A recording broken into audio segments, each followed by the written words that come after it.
Nah, pada laporan laba rugi PT Makmur Februari 2005 ini prakteknya akan coba kita realisasikan ya. Nah, kalian harus menyiapkan dulu formnya yang pertama. Form kertas kosong, begitulah istilahnya ya. Lalu kalian membuat judul di sini. Judulnya ya, silahkan dibuat laporan laba rugi PT Makmur Februari 2005 misalnya seperti itu. Lalu selain ini kalian pun harus menyiapkan yang namanya kertas kerja. Saya sarankan kertas kerja yang kalian pakai adalah kertas kerja dengan metode laba rugi. Mengapa demikian? Kalau kalian menggunakan kertas kerja dengan metode HPP, di sana sudah ada HPP-nya.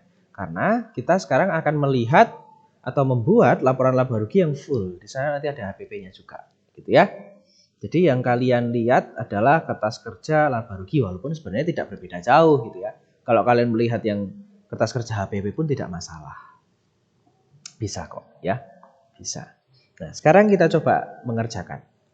Yang pertama, ingat hal pertama adalah tadi kita mencantumkan penjualan dulu.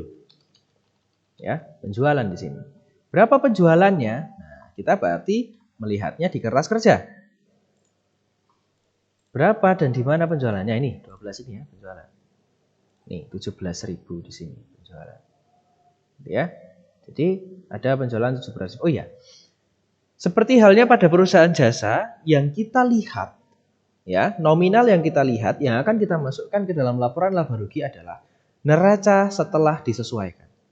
Ingat, di kolom neraca setelah disesuaikan. Jangan di kolom lain. Apalagi di kolom sebelumnya. Tidak. Bukan di neraca saldo, bukan di jurnal penyesuaian, tapi di neraca setelah disesuaikan di sini. Gitu ya. Oke, kita kembali lagi. Penjualan 17 juta.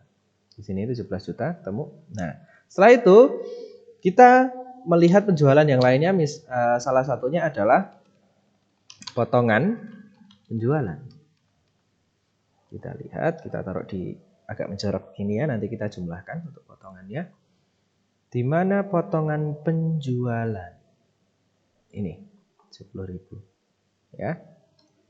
Situ, lalu yang satu lagi adalah retur penjualan. Ya, kita lihat lagi di kertas kerja. Retur penjualan ada 600.000 ini ya. Oke. Nah, ini kita jumlahkan. Jumlahkan antara potongan dan retur. Ketemu 670.000. Lalu sekarang kita mengidentifikasi berarti ini adalah penjualan bersih. Gini. Gitu ya. Berarti adalah penjualan bersih. Berarti 17 ini dikurangi 6. Nah, 16.330. Ini untuk penjualan bersihnya, gitu ya.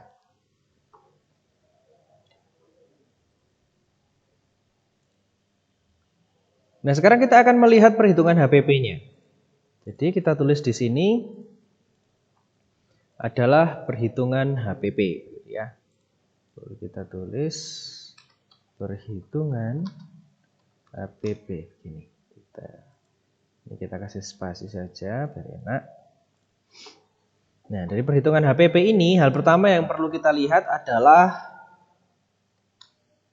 persediaan barang dagangan. Nah, ini kita mark dengan istilah persediaan barang dagang awal, gitu ya. Jadi walaupun sebenarnya akunnya ya namanya persediaan barang dagang, begitu awal atau akhir, gitu ya.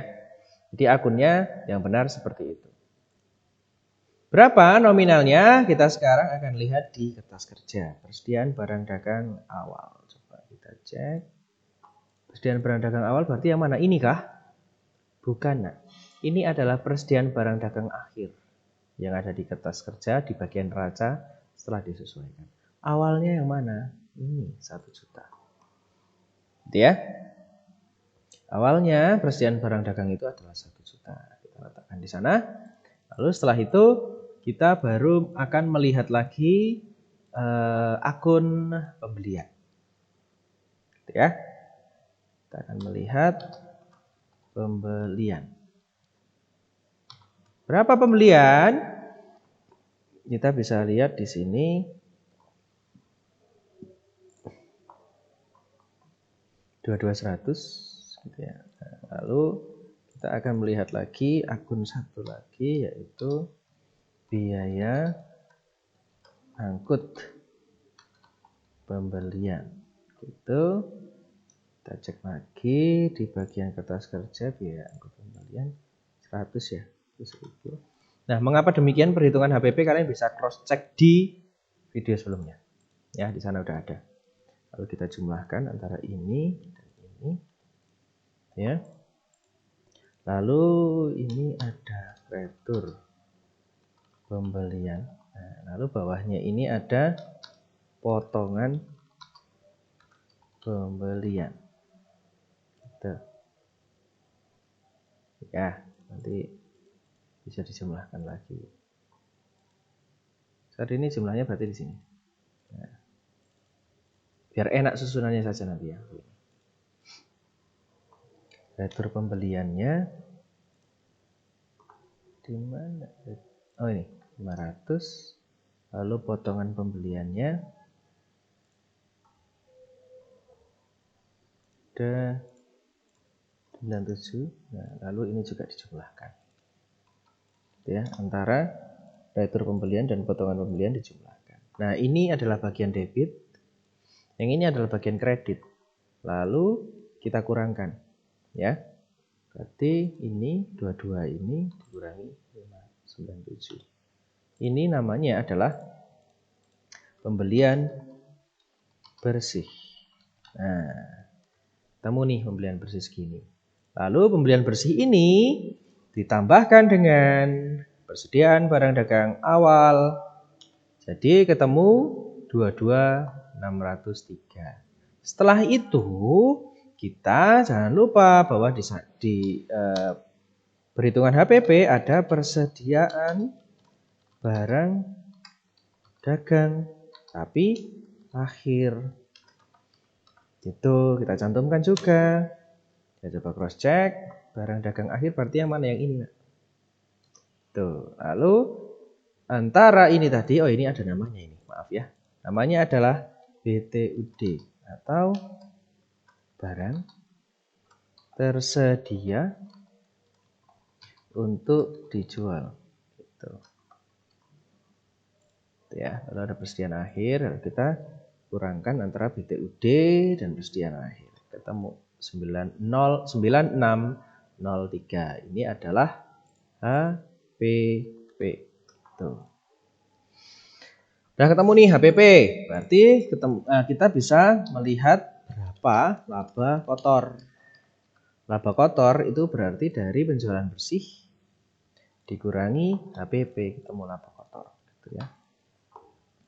Nah, setelah laba kotor ketemu, berarti kita harus mencari laba usaha. Bagaimana mencarinya? Berarti kita harus melihat beban usaha yang ada. Gitu ya. Atau ini disebut dengan istilah operasional. Beban usaha itu beban operasional sama saja ya. Tuh. Yang pertama, kita nanti akan kita lihat di sini ya. Di sini beban usahanya sebenarnya apa saja? Beban itu berarti nomor berapa? 7. Ini, ya. Nomor 7 ini. Nah, beban usahanya apa saja? Sebenarnya beban gaji, beban listrik, ya toh? Beban perlengkapan, beban penyusunan peralatan. Nah, itulah beban usaha yang ada. Gitu ya. Nah, kita coba masukkan satu persatu. Dimulai dari tadi adalah beban gaji. Ya, kita bisa masukkan, ini boleh di kolom mana saja sebenarnya ya. Supaya enak, maka kita akan meletakkannya di bagian ini saja. Yang ini. Ya, kita akan meletakkan di sini supaya enak. Di beban gaji tadi berapa? 1 juta ya. Lalu setelah itu beban listrik.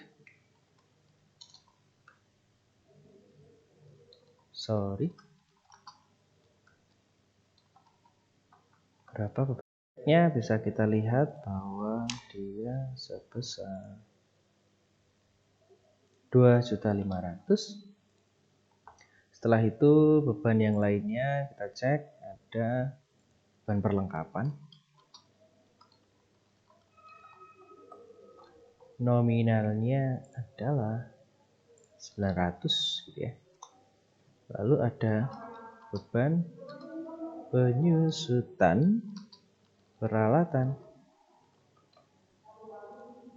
Beban penyusutan peralatan sebesar 150.000. Udah ya, habis bebannya itu saja. Lalu kita bisa mengatakan bisa menjumlahkan. Berarti kita tulis saja di sini jumlah beban operasional atau beban usaha. Kita letakkan di sini saja nanti jumlahnya ya. Oke, kita jumlahkan. Ini ketemu 4.550.000 jumlahnya. Lalu kita kurangkan gitu ya. Hasilnya kita kurangkan 6 ini, 6727 dikurangi 4. Ya, kita kurangkan hasilnya 2117 dan ini namanya adalah laba usaha. Nah, ketemu sekarang laba usaha. Ya. Kita akan melihat sekarang tujuannya adalah akhirnya adalah laba bersih atau laba bersih sebelum pajak. Nah, kita di sini akan melihat juga pendapatan dan beban di luar usaha. Kalau ada gitu, pendapatan dan beban di luar usaha. Atau bisa dikatakan non gitu ya. Non operasional. Nah, kita akan melihat itu. Pertama, kita lihat dulu pendapatan di luar usaha.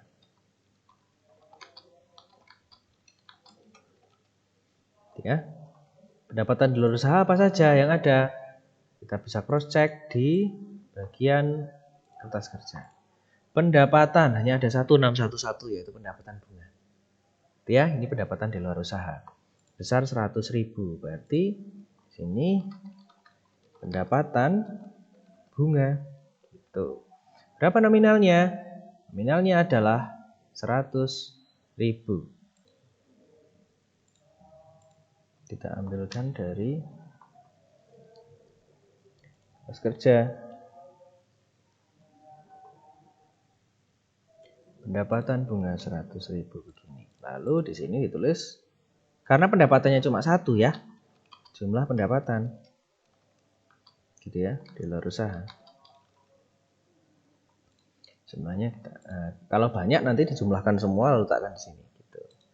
Nah, selanjutnya kita sekarang bicara mengenai bebannya. Beban di luar usaha atau non operasional gitu ya. Berapa bebannya? Kita coba cross check di sini, ternyata tidak ada beban non operasional. Semua di sini beban operasional. Kalau ada beban non operasional berarti nomornya itu bukan 71 sekian melainkan 72 sekian. Gitu ya. Itu menandakan dia beban non operasional. Kalian bisa cross check lagi di Ego 5 ya. Beban di luar usaha berarti tidak ada gitu ya. Ini 0 tuh. Atau strip gitulah. Nah, begini. Nah, padahal kita harus mencari labanya. Ya sudah, berarti tidak ada. Ini beban di luar usaha ya. Jumlah dari beban di luar usaha. Ini 0. Gitu ya. Ini berarti 0 di sini ya. Karena tidak ada. Nah, berarti sekarang kita bisa melihat atau bisa langsung menghitung laba atau rugi di luar usaha.